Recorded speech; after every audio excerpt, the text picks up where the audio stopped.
Hi guys, it's a beautiful day here, and I want to continue with the reading Trump. I think the three things that we need to know about the Trump, at least in my mind. The first one is the business model of the U.S. government will be changed, at least as long as Trump is in power, or if he's taking another term, which I hope is not because he's too old, or J.D. Vance take over. It's likely to continue. The business model of providing nominally free public service for airlines, for alliances, and to a certain extent to the world that has been changed, it will be changed. The nominally free, notice that it's a nominal because it looks like a free, but actually not free because the U.S. can gain from this providing those services, basically financial services and the defense security services. So this free lunch, it's been will be changed under Trump or under JD Vance. It's likely to be changed.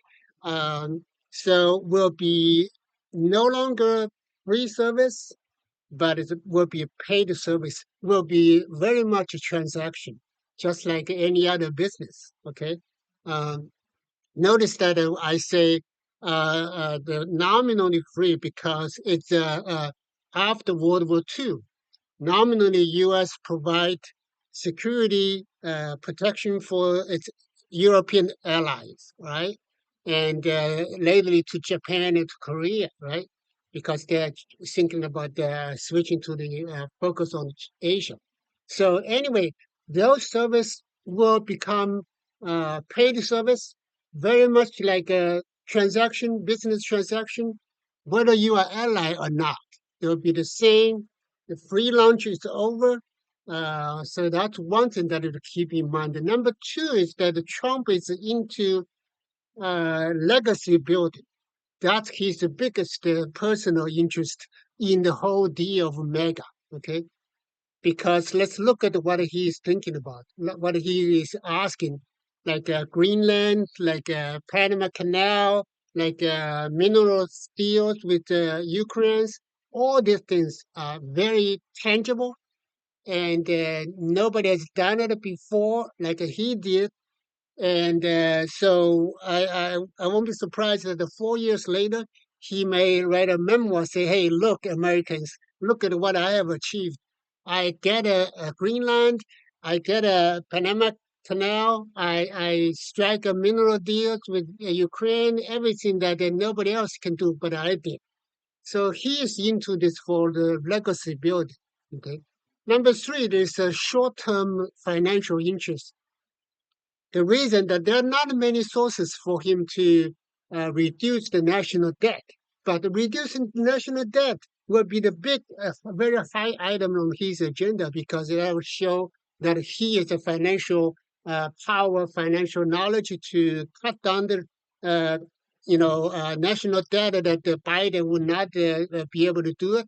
So that's also high in his agenda. But look at the ways he can achieve that. He can do that, cut down the government cost by basically through the Department of Government Efficiency, but that turns out to be less uh, easier than it used to be. I was reading the statement. I'm glad that the Social Security Administration had a statement clarifying that some statement made by the DOGE, the Social Security says that instead of letting a lot of dead people get in Social Security, we have a bigger issue of canceling people's Social Security benefit while they're still alive. And then it's only like less than 0.1% of people doing that. So this kind of thing, it's not, that means that there's a very not much space for him to generate the revenue from a docking, right? So tariffs becomes the next natural viable sources. It's politically correct because you can say you can play the game, play the card, saying that we are treated unfairly. although part of the bill will be footed by consumers, American consumers.